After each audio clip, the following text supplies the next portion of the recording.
fearfully and wonderfully made human. It's me, Diana, from Through the Valley Therapy and Transform Mind Consulting and Coaching.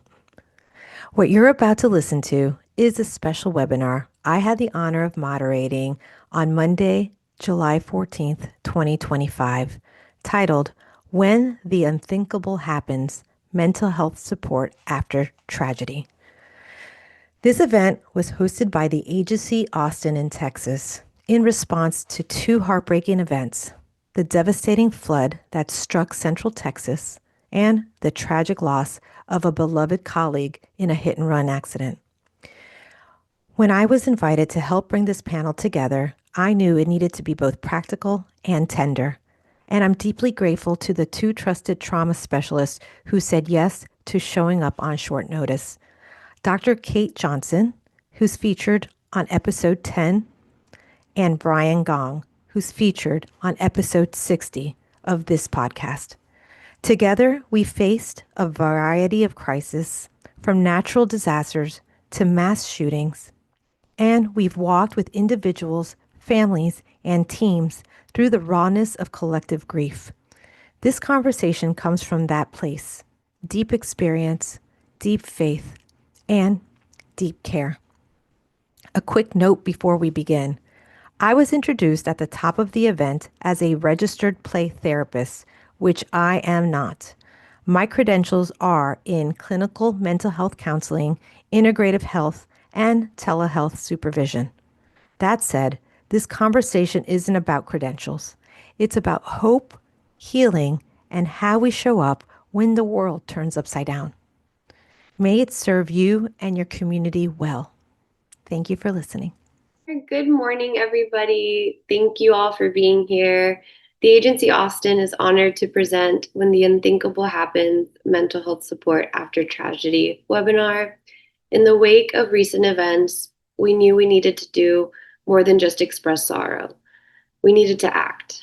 That's why we partnered with local organizations to raise funds for grief and trauma counseling, and we've brought together experts who can help guide our community towards healing. Leading today's panel is Diana S. Rice, LMHC, CIMHP, and QS as a licensed professional counselor and registered play therapist, supervisor with decades of experience supporting children, families, and communities through trauma and loss. The agency Austin is a boutique luxury real estate brokerage serving Central Texas. While real estate is our business, community is our heart. And today we're here to support the people who call this region home. And as part of the agency ongoing efforts, the agency also launched a campaign with Give Back Homes, where 100% of all donations made through August 1st will directly support relief efforts in Texas. To donate and learn more, go to theagencygives.com. Now I'm going to hand it over to Diana S. Rice, our moderator for the day. Hi, and thank you for that introduction. And thank you for everyone that is joining us today, especially those of you in Texas and neighboring New Mexico. We know your communities have been hit hard recently with devastating floods and heartbreaking losses. Our hearts are with you. Whether you're tuning in from Central Texas, New Mexico, or even further out, maybe you've been impacted by natural disasters, sudden loss, or you just feel the weight of everything happening in the world right now. This space is for you. Today's panel, When the Unthinkable Happens, was created to offer real support, not just theory or platitudes, but tools, truth, and encouragement from people who've been there. We're not here to fix everything, but to sit with you in it, share what's helped in our own healing, and offer some hope for the road ahead. Here with me today are two trusted colleagues who, like myself, live and work in South Florida, an area that's no stranger to natural disasters, mass tragedy, and deep grief. We've walked through hurricanes, school shootings, and community-wide trauma, so we understand not only the clinical side of recovery, but the emotional and spiritual weight these experiences carry. It's an honor to introduce Brian Gong. Brian is a licensed mental health counselor, a certified addiction professional, and an EMDR consultant. He's a co-owner of Mangrove Therapy Group here in Delray Beach. Brian played a key role in community healing after the Parkland school shooting, co-founding the Southeast Florida Trauma Recovery Network to support those directly impacted. His trauma work is grounded, compassionate, and deeply informed by both clinical skills and lived experience. Dr. Kate Johnson. Dr. Kate is a licensed mental health counselor, author, professor, and founder of the Living in Freedom and Empowerment Life Ministry. With over 24 years in the field, she specializes in trauma-informed therapy that integrates faith, psychology, and spiritual resilience. Her work has helped countless individuals, especially survivors of abuse and crisis, find healing through cognitive behavioral spiritual therapy. She's a steady, grace-filled voice for those walking through the hardest seasons of life. So, thank you guys, my friends and colleagues, for being here to help out those that are in Texas or whoever's listening. So let's start with each one of you. Can you just right now just let me know your experience that helps you connect with what people in Texas or beyond are going through right now? Brian, can you start? Sure. Thank you for having me here too. I I think the answer to your question is that because I'm human, I was sitting, at home watching the tragedies unfold and just thinking, what can I do to help? It's a pretty helpless feeling to see people suffer, and then you emailed me, and it just seemed like a great opportunity to take the experience that I have professionally and be able to hopefully help out whoever's listening with some support and guidance. Thank you. How about you, Kate? Yeah, so it's interesting when I was thinking about how, as you were talking, and I'm like, what do I say? My son, when he was in his 20s, we had been through Hurricane Andrew. We lost everything in Hurricane Andrew. And we were devastated. I still have three sons, but my three young sons at the time. And I ended up having no place to live.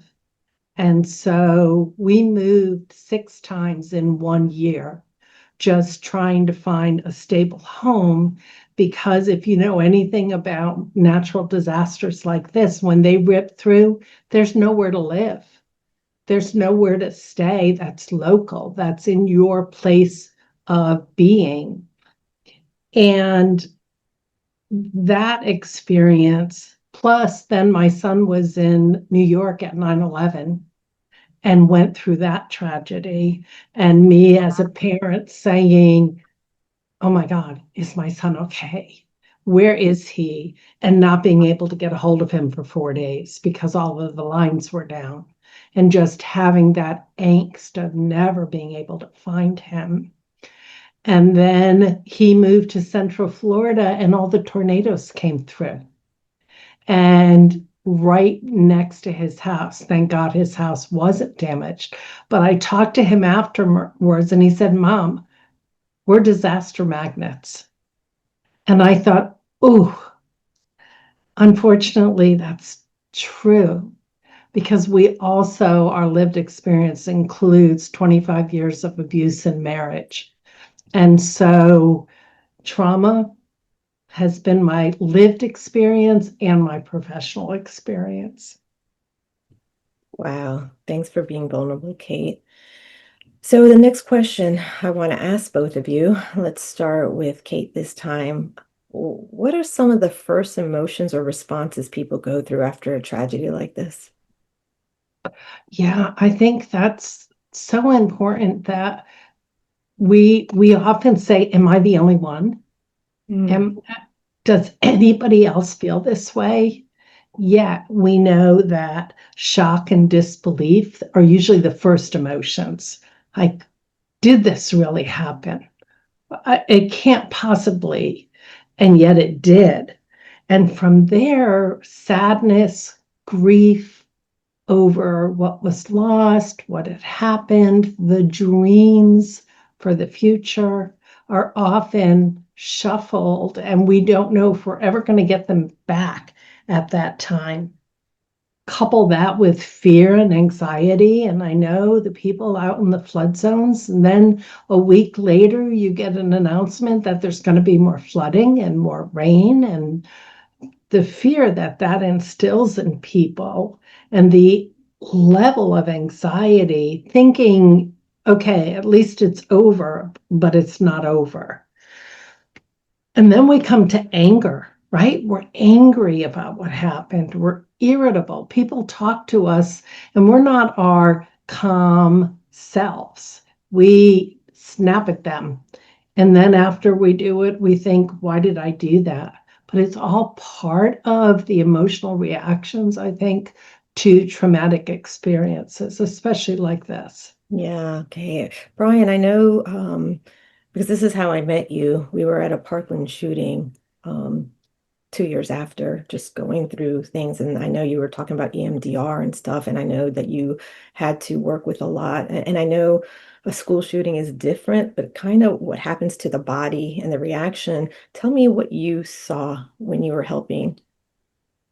Yeah, I like how Dr. Kate talked about normalizing these reactions because it is a lonely experience, and people often wonder, am I going crazy? Is there something wrong with me? And um, traumatic stress symptoms are a natural way the body responds to overwhelming situations. And we used to think that trauma was psychological, but we realize now that it's very neurobiological. There's a lot of stuff happening in the brain and the body, and so it can feel very physiological. Uh, you know, hyper arousal symptoms, feeling keyed up, startle response, difficulty sleeping, difficulty concentrating, intrusions. The person might have some nightmares, thinking about it out of the blue, easily triggered, strong emotional experience. These are really common, and so it is important to normalize it. And the good news is that these are also very treatable, with effective therapy. Oh, yeah. Okay. And I think one last thing No, go is, ahead. we have this saying, a normal reaction to an abnormal event, Yeah. right? What people feel. Not everyone reacts the same, Mm-mm. but everyone has something. Yeah. So let's move to the because I know with experiences of different humans with different situations, right? Some feel like they have to stay strong for everyone else. I know I grew up with, single immigrant mom. It's like you got to be strong, you got to be strong, you got to be strong for everyone else. But like, what would you say to someone that feels like they have to, or the first responders, because that is their job? Like, honestly, Brian, let's start with you. What would you say to someone who feels like they have to stay strong for everybody else? I mean, it's understandable to have that mentality, to project a sense of sturdiness to those who are feeling powerless. It is comforting to see people who seem impervious. And I guess what I would say is that um, we actually get strength from seeking help and support, and to be the strong person that's often necessary to carry this recovery through. And it's gonna be a long-term process. Unfortunately, it's gonna be many years. Um, it's really important to get help for yourself, so that you can actually be that sense of strength. And I would say that it's good modeling to show someone that it's okay to ask for help. By asking for help myself, I think gives permission for people to go seek support themselves. So it can be a very powerful process. But I understand the mentality. Yeah. Oh yeah. How about you, Kate? Like what in your personal experience too, like through this situation? And I'm sure you being the mom of you're a single mom of three kids that ended up having to deal with Hurricane Andrew. And I remember, Andrew, that was devastating. Um, like, how did you deal with it? A couple things I think about is one, as Brian said, self-care is so important. We use the analogy in the airline industry that they tell you if the masks come down, put it on yourself first so you can put it on someone else. Because if I can't breathe, I have nothing to give. I can't help the other person. So self-care is so important. But the other thing is, and I don't like when people say, well, be strong for your kids or be strong, because in all honesty, you are already incredibly strong because you've lived through it Mm. and you're still going forward. So I think it's also reframing that mindset that I am strong. What do I need to use my strength for now? Mm. How do I move forward now using the strength I have? And I think that that is a very empowering way to look at it. Like, yes, you are strong. What do you do with that strength? Where do you go from here? Wow, I love that. Wow. All right, yeah. So there's people probably listening that are really affected, that were in it, around it. I mean, listen, with with the way the global news of 24/7 on us, right? All of us. And then, what are a few things people can do today, Brian, right now, to be calming their body or mind when they feel so overwhelmed? Mm, right. Yeah. Well, I mean, you mentioned 24/7 news, and I think having some media boundaries and limiting exposure to this, wh- it's hard sometimes to find the balance of being informed while also managing our threshold for ugh. And it's important though to take that into consideration. And so, limiting our exposure to stressful situations, grounding skills, I think are really helpful when we're bodies are extremely agitated by, this physiological arousal that we talked about. Taking some deep breaths and practicing some calming methods can be super helpful. Getting support, this thing called the social engagement system. It's amazing how much more comforted we feel knowing there's someone next to us than if we're going through the same thing ourselves. And if appropriate, I think that medication is an option for a lot of people that can help you know address some pretty acute mental health symptoms. Yeah. Yeah. How about you, Kate? What do you think? Yeah, I think I'm big into deep breathing. Hmm. And I think that in those moments that you are just feeling overwhelmed, besides the grounding techniques, which I'll talk about in a second, it's just learning how to stop and take a few deep breaths and do one of the easiest things to remember is box breathing, where you breathe in to the count of four, you hold for the count of four, you breathe out to the count of four, you hold for the count of four. It's just an easy way to think about it Hmm. because it helps to slow down your metabolism and slow down the anxiety in your body. And mindfulness, being aware of your surroundings. And then, as Brian talked about, grounding techniques, two that I really like are the 5, 4, 3, 2, 1. Hmm. When you're in those moments of anxiety, you look for 5 things you can see, 4 things you can touch, 3 things you can hear, 2 things you can smell, 1 thing you can taste. And what that does is it refocuses your energy on your surroundings. Like, I'm here in this moment, not thinking 10 steps ahead about what's going to happen. And the other technique I really like is taking off your shoes and standing on the floor or standing in the grass or standing on the road and just feeling connected to something other than yourself. If there's people around, that's great. But if not, we can ground ourselves as well. I think that that's important. And the last thing I would say is journaling. I think journaling your thoughts, what you're going through, it does not need to make sense to anyone, but it gets your feelings out, it gets your emotions out, it gets your thoughts out.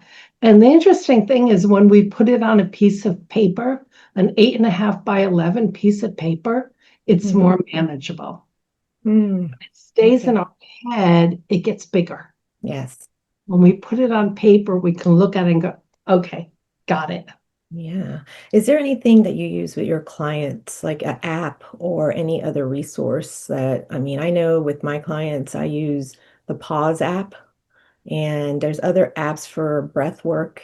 Breathly, that's a free app because I'm always working in alternative schools back in the day. I had to find free things because not everybody could afford therapy. And especially if they're in a place where everything's gone, like, but they do still have their cell phone. You're right on, Brian. I mean, the 24/7, it's like curating. You have to curate your feed because if not, you already have anxiety, you already have a big sadness, depression, which is normal, you guys. Like if you are in the midst of this and you're feeling these things, it's normal. There's nothing broken about you. It's not that you're going to get stuck in that because that's one thing we had to work with. I'm sure you did too with after the Parkland shooting. It's because you become hypervigilant, you have PTSD, you have all these things, and then all of a sudden you just feel like, oh my gosh, this is it. This is how I'm going to be because that's what your system is telling you, but it's not true, you guys. Like there is hope. It takes time to heal. It takes work, a little bit every day. So is there anything like now that I'm asking you this question off the cuff, anything that comes to your mind?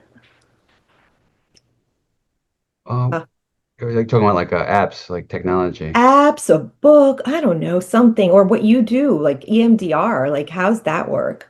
Yeah, so I will say that these techniques are really important, especially in the beginning when we're trying to manage. We have this threshold for emotions, and when something overwhelming happens, we're kicked up to the very high edge and sometimes above it. And helping, even just doing some of these simple tools to turn the volume down a little bit on that can help us feel more in control of what we're experiencing. At the same time, if there are some significant traumatization and impact that happened to people, then it's really important to get professional help. And there's therapies that can be really fast and really effective at resolving the impact of those experiences. And as far as apps, I use the Calm app myself, but unfortunately, a lot of those meditation apps do cost money. I think you can get like Right. a free trial with some, but Yeah. the internet, yes, while it has a lot of stuff that we have to be careful of, there's a ton of resources there. If you just Google grounding exercises or Hmm. mindfulness exercises or how can I calm my body down, Yeah. there's a million people posting a million different ideas, and the thing is, things work differently for different people, and so That's you true. go and you say, oh, that looks weird, let me try it, and I feel a little better. Great. You just added one tool to your toolbox, and if it doesn't help, no big deal. Just move on to the Yeah. next one. There's just a lot of That's resources out there. yeah. How about you, Kay? What do you think? What was Yeah, beneficial for your community? yeah, I'm a little older, so apps and podcasts are your thing much more than mine. So it's a little hard for me to say, okay, try this app or whatever. Mhm. However, the anxiety and phobia workout book is one that I often recommend to clients because it teaches the breath work, the mindfulness, a ton of techniques on how to calm yourself from anxiety. And so I like that book. But as Brian said, Google and then try it. And if it doesn't work for you, move on to the next. because some things work for some people. I have clients who do the breath work and they're like, this works great for me. And I have other ones who say it makes me more anxious. And so people have to realize, I hate that terminology and I use it, right? You don't have to do anything. You don't have to realize anything, but it would be good to realize that people respond to different things, our bodies and our minds, our thoughts, our spirituality, all respond differently. And so we find what works for us. Self-care is huge, right? In those moments of what do I do? Take a bath, take a cold shower, something, go for a walk. And I agree with both of you on reducing media consumption. Remember after Andrew, see, I don't call it Hurricane Andrew anymore. It's a guy, Andrew. After Andrew, I couldn't watch the news for at least 3 years. Wow. And every time somebody would say, "Oh, did you hear a hurricane is coming?" I'm like, "Nope, don't want to know. Don't want to hear it." I was in total denial because I could not emotionally handle thinking another hurricane is coming. Yeah. And so I think you have to turn on the news to hear what's going on. And once you hear what's going on, turn it off. And maybe do that once a day.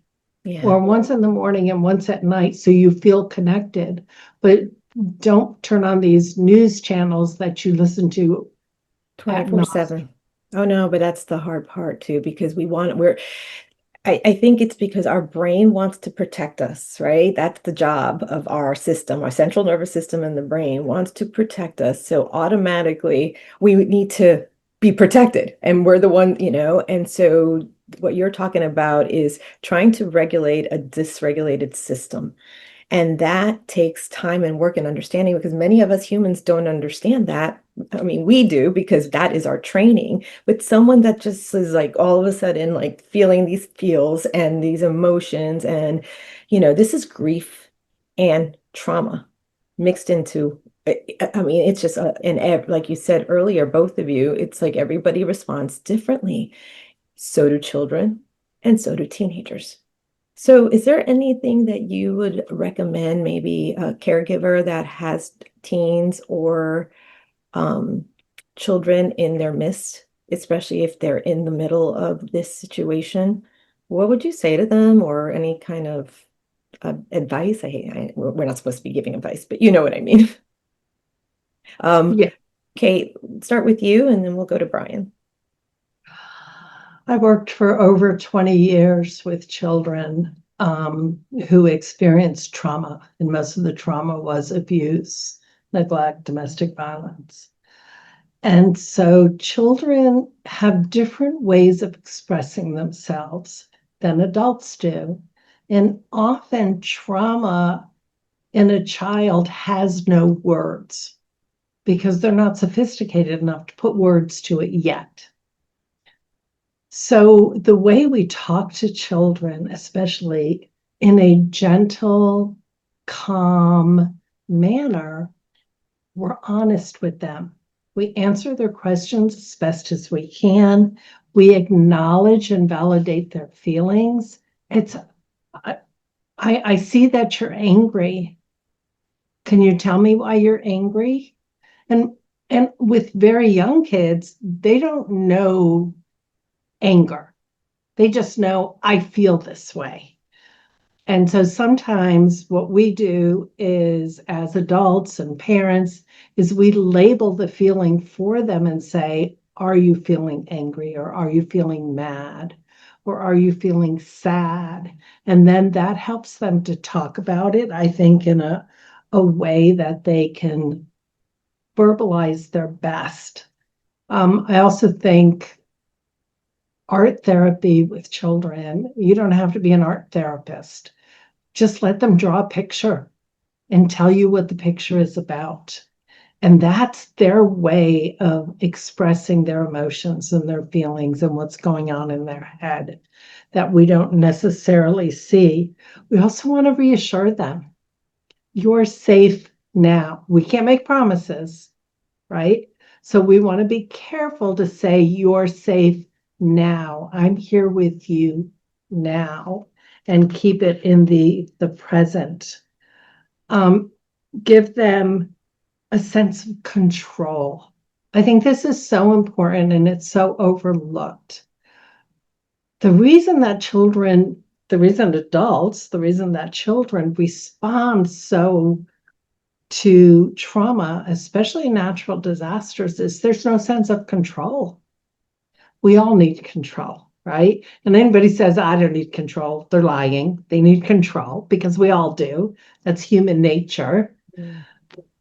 But with children, what are some ways that they can regain a sense of control? Maybe it's choosing what to have for dinner. Mm. Maybe it's choosing what clothes to wear.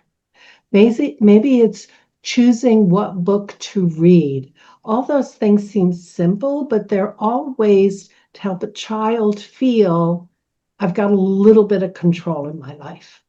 Yeah, that's wonderful. And Brian, I know you worked with teenagers, and families. What would you say? Like how can we make this a little bit better for the children and teens? Yeah, well, I like everything that Dr. Kate had talked about, especially that idea of feeling a sense of control. Um, the general tried and true methods of using age-appropriate language, creating a safe space. I mean, they know that something's happening. There's no denying it. And so I think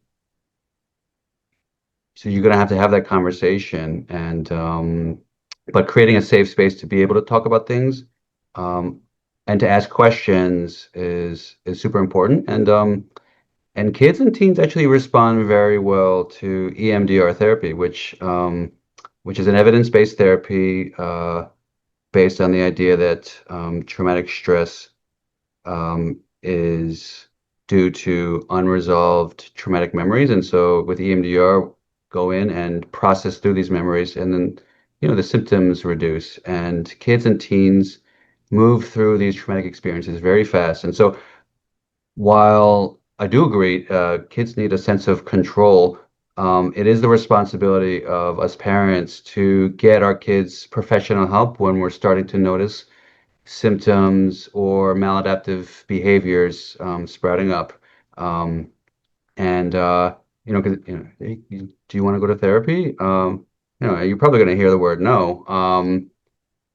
But therapy can be a really effective way at resolving the experience in a fast way. And I'm a big proponent of teaching kids skills, but also addressing the trauma that they've been through. Yeah, I know with what I utilized was a worksheet called the anger iceberg that helps so much because you have all those emotions and the emotion wheel. So these things that I'm mentioning, I will send over to the agency, all the things that we're talking about. So for anyone that's listening right now, because I know questions are popping up and I don't want you to feel ignored at all, but I just want to make sure you understand I'm reading the questions and those answers will be given to the agency at the end of this segment. Okay, what I'm talking about right now, the anger, the emotional wheel, these are beautiful things. When Someone Dies, this book by Andrea Dorn, she did a magnificent mindfulness job for children. So, like, I am going to create something for everyone to read. And like I said, Anna and I are working together on this. So, thank you, Brian, and thank you, Kate, for answering that question. I mean, because we could go on and on with children and teens. Go ahead, Yeah, Kate. can I say one more thing? Yeah, of course. I would say don't wait for a child to show symptoms before getting them somebody to talk to. I know when I used to work for the Department of Children and Families with abused and neglected children, and they would be put in a foster home or they'd be put in with relatives, and they'd say, oh, they're acting fine, they don't need therapy. And then 6 months later, they're acting out, they're wetting the bed, they're doing all of these things. So my recommendation is always don't wait for the symptoms. Give them somebody to talk to now. And that Yeah. way they can move forward and maybe not develop the symptoms. Yeah, that's true. And the hard thing is though, I think is there are resources out there. We're talking about it, right? It's just so many people, especially if they're in shock. Say the parental caregiver unit is in shock right now, as well as the children. It's hard because you get into that brain fog and you're trying to process and live and see, okay, where's my next meal coming from? Am I going to have a roof? I'm crying and feeling these feels. Like, you know, where can someone find, these resources? I know, like Brian, if you want to share a little about how this happened here, and maybe Texas will have that as well, or New Mexico, or wherever in your community, where would be like the first places to look for help? Mm. I do feel good about the fact that lately therapy has become so much more accessible, especially with telehealth and many people taking insurances and to be able to now, obviously, with a major natural disaster, there are issues with, even finding a private area to do a therapy session. But there is help there available, and as long as the person's licensed in the state of Texas to practice therapy, they can be with you, they can see you, and so it may be a little challenging finding someone, but I have faith that now more than any time, therapy is accessible if you want it. Yeah, how about you, Kay? Any thoughts? Well, there's a national organization called the Children's Bereavement Center. You can find them online, and they have some great resources there. I'm also a proponent of bibliotherapy, right? Where books can help with the healing process. And there's two books for children that I think are really good. One is called Brave Bart, Hmm. and it's about a cat who is afraid, and he's helped to learn to go talk to somebody about everything he's experienced. So it's a way to let children know that talking about it is safe. And the other book is called A Terrible Thing Happened. It's a story for children who've witnessed violence or trauma. Hmm. And again, it's about somebody who has experienced something, a trauma. It's a little, I think he's a raccoon, kind of this nebulous character. But the other thing about that book is at the end of the book, there are there are 15 things for helpers, parents to say and do with their children. And then there are pages of resources at the end of that as well. So it's a great book. It's a great resource for helping. Yeah. And I guess after asking that question, I'm answering it into my own brain is that going on Psychology Today in your area, and it actually makes it crystal clear where you can click on your insurance, you can click on EMDR or whatever it is, grief support, and it will bring everyone that's in your area that's able to, and I would vet them though. You have to vet them because honestly, even though our field, we have a lot in therapy and we're, breaking stigma, there are people in our field too that might not know what they're doing. So you have to vet them very well. Okay. But that Psychology Today tool does help vet things like to a T in sliding scale, how much they cost, all those things. Okay. So let's go on to what to say and what not to say, because this is something is the hardest thing I think for people that are trying to be helpful or they're fixers, automatic fixers, or they just don't know what to do or what to say, or they have their own belief system of how things should be, and so they just do themselves the way they do. And so what are some helpful things people say to someone who's grieving? And then we'll go into what are things that might be better left unsaid. I would start with Brian. Brian, would you like to answer first, please? Sure. Yeah, I mean, I've had so many sessions with people after hearing things from people that were unhelpful, and it leaves a very negative experience. And so I think generally, and it's very hard, right? Because people are very well intentioned that you like you mentioned. Um, Generally, our job is just to be there for people, just to be there and support them, validate. It's tempting to want to offer advice. It's tempting to want to offer platitudes or comforting words, and sometimes it can backfire. So, just being there and just seeing someone in their pain and just being there with them is really um, is just really what it's all about. It's hard too, right? Because you see this person in pain and you can't take it away. Um, and the thing is, it's just not our job. Like we're not necessarily supposed to take it away. We can't, even if it was our job. It's a process that a person's going through, and being there with them in that together is helping. And if I were to say what not to say, um, they're in a better place. Uh, it must have been their time. They lived a great life. You'll get past this soon. Mm, I know exactly how you feel. No one knows exactly how anyone else feels. that's And that can right. feel challenging, even if you had a very similar experience. People experience things differently. Um, don't cry. All time heals all wounds. Yeah. And so uh, it's hard, but our job is just to be there with people when Yeah. they're in pain. Yeah.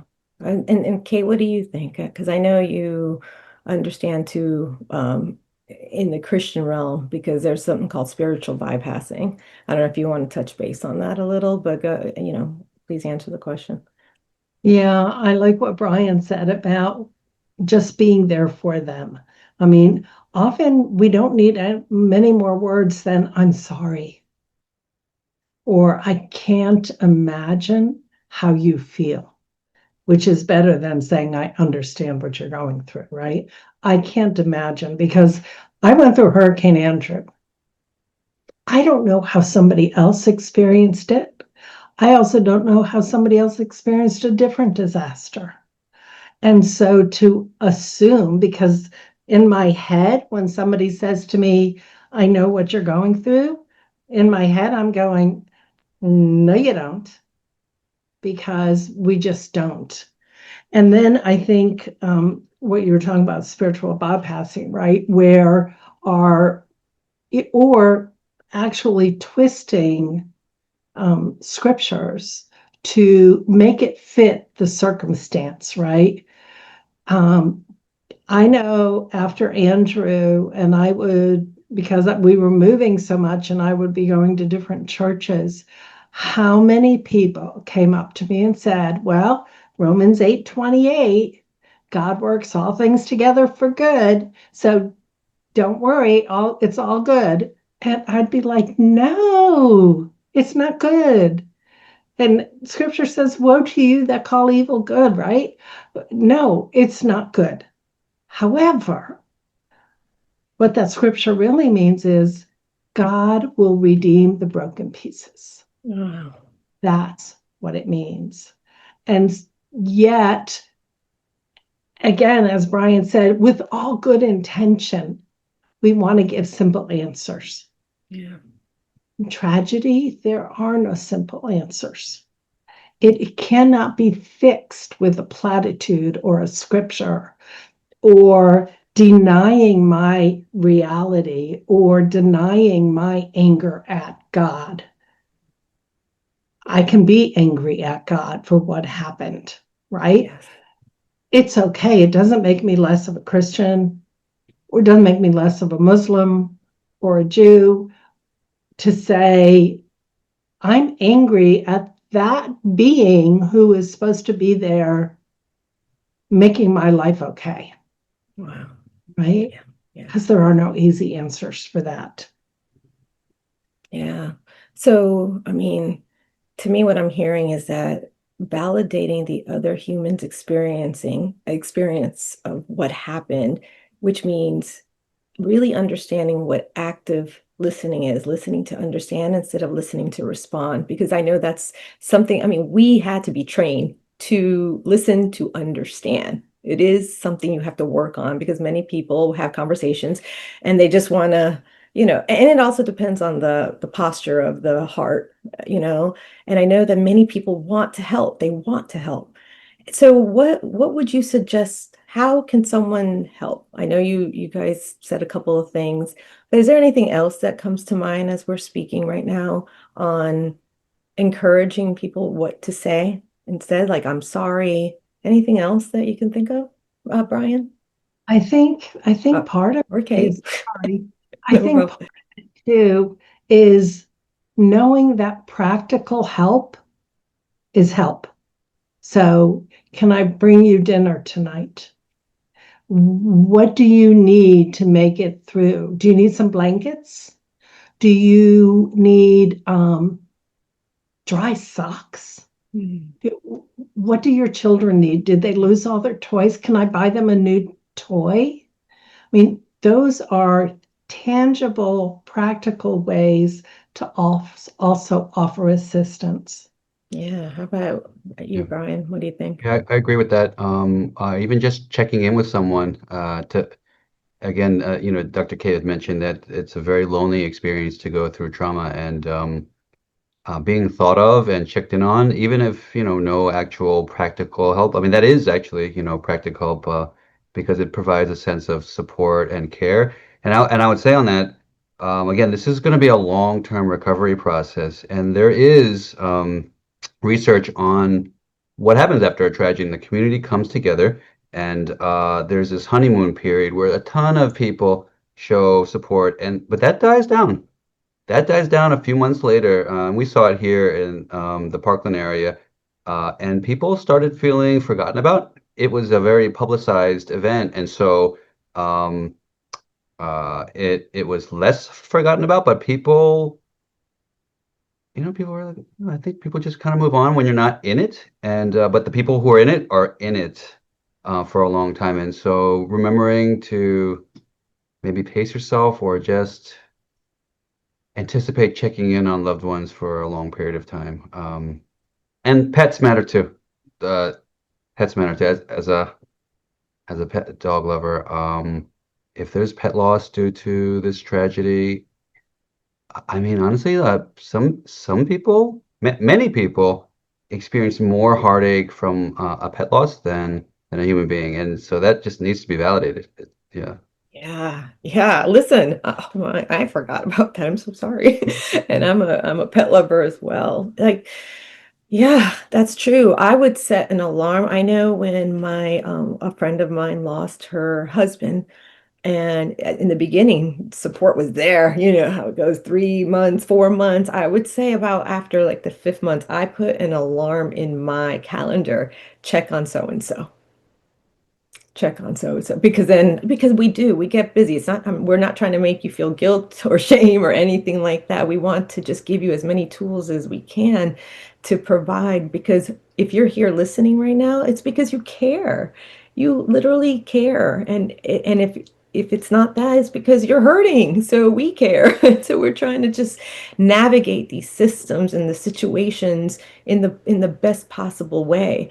So, as we start, I mean, is there anything else you would like to say as we just start winding this down? Because I think we talked about resources, books, podcasts, therapies, EMDR, cognitive behavioral spiritual therapy. I'm really diving deep into internal family systems to understand the parts of the person, because these different things come up. I mean, we're human beings. Is there anything else within the resources area that you would like to share before we start winding down? I think one of the things that tremendously helped, and I'm hopeful that Texas will do this as well, but Dade County instituted support groups in all of their schools. Wow. So no matter where my children were at the moment, because they moved schools, they were able to connect into a support group in that school and talk about their experiences. Yeah. And I wish they had had that for me, right? They Yeah. didn't. But I think we've learned a lot since then Mm-hmm. about how connecting to a support group. So call the local hospital or the local mental health office or agency and say, hey, are you going to be running support groups for this? Because Yeah. often there's either free or a nominal charge for Mhm. those kind of things. And I think that they are an incredible resource. That what Brian talked about, that connection with community. Yeah. How about you, Brian? Any thoughts about that? I guess, yeah, I would encourage everyone to prepare for the long haul recovery. It's going to be a difficult uh, road filled with challenges, but also uh, examples of resilience and strength. But it will be a long road. And that's, I guess I just want to normalize that everyone's path is different. And being a community disaster, it makes it difficult because there are going to be some policies put in place that don't please everyone. There's going to be some um, lack of transparency from government officials. There's going to be news reports coming out, and it's going to re-traumatize some people. And it is what it is, right? I mean, there's nothing you can do to prevent these things from happening, but it's important to be prepared to address any stressors that come about, and that some people are going to respond to some things differently. There were people in the Stoneman Douglas High School where weekly they would do announcements honoring the people that were lost, and people felt really good about that. But some people just wanted to get back to normal.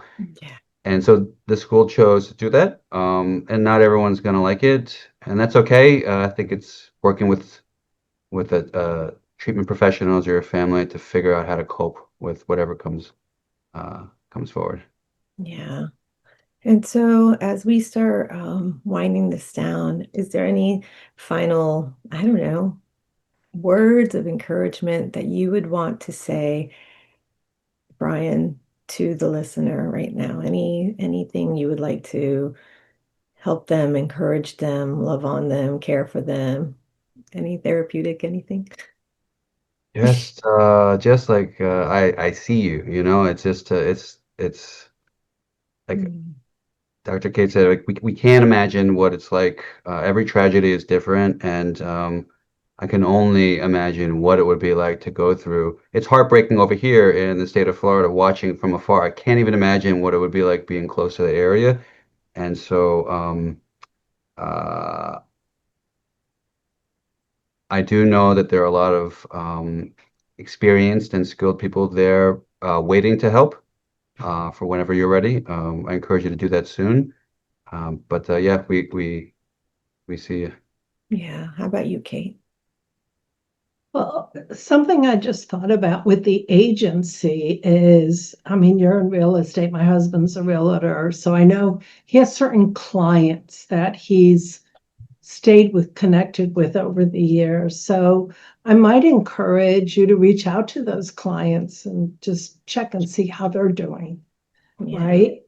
Because maybe you weren't personally affected, but maybe a client was, or just that checking in on them, as Brian talked about, and as you talked about, Diana, might be like a lifeline to somebody. Yeah. But the statement time heals all wounds, right? We know that that's not true. Right. However, time can help us move forward. Yeah.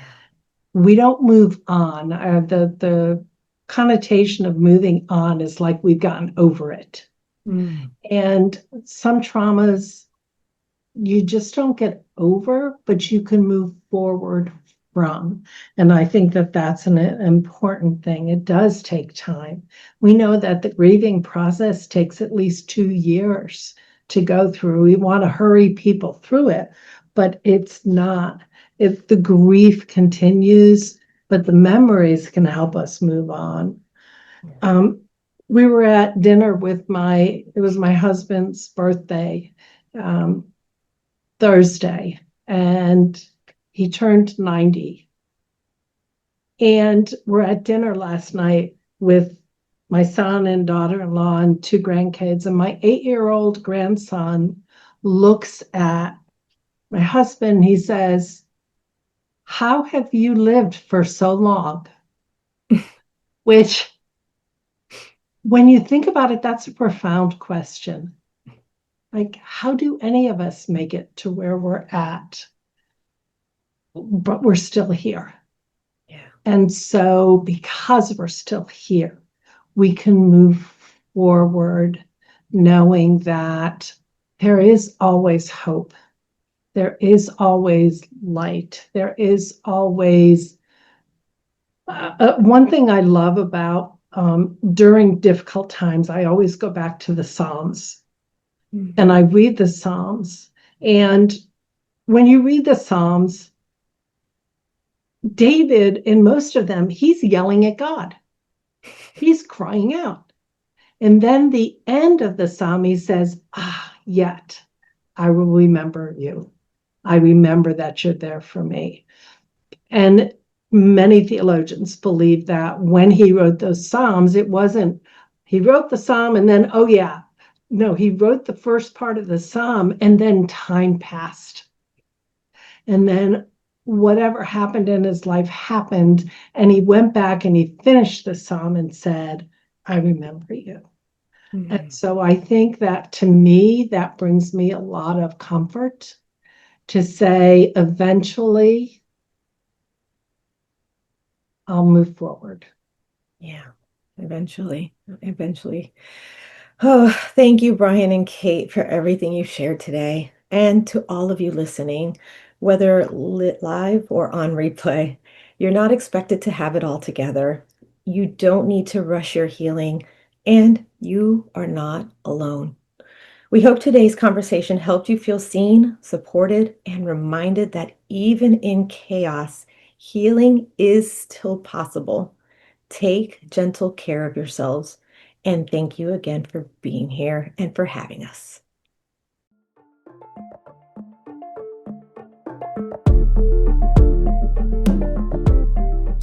And now for the disclaimer to make sure you understand that you are responsible for you. The content provided on the Holistic Counselor podcast is for entertainment and informational purposes only and is not intended as a substitute for professional medical advice, diagnosis, or treatment. Always seek the advice of your physician or other qualified mental health provider with any questions you may have regarding a medical or mental condition. Never disregard professional medical advice or delay seeking it because of something you have heard on this podcast. The views expressed on this podcast are my personal opinions and do not represent the views of any professional organizations with which I am affiliated. Call your doctor, 911, or 988 immediately if you have a medical emergency. The Holistic Counselor podcast does not recommend or endorse any specific tests, physicians, products, procedures, opinions, or other information that may be mentioned on the podcast. Reliance on any information provided by the Holistic Counselor podcast, guests appearing on the podcast at the invitation of the Holistic Counselor podcast, or other listeners to the podcast is solely at your own risk. Confidentiality notice. If you engage with the Holistic Counselor podcast by commenting or posting and are a client, please be aware that you may be revealing information that could compromise your confidentiality. Please remember that disclosing your identity or personal details can be linked to your clinical material. As a therapist, I am bound by confidentiality and will not respond to any disclosures of this type on this podcast. I am committed to upholding the ethics and confidentiality of the therapeutic relationship, which extends to all forms of communication in accordance with the laws and professional guidelines that govern mental health professionals. I want you to know that your privacy is of utmost importance, and you are responsible for protecting it when interacting on this platform or any other public forum. Thank you.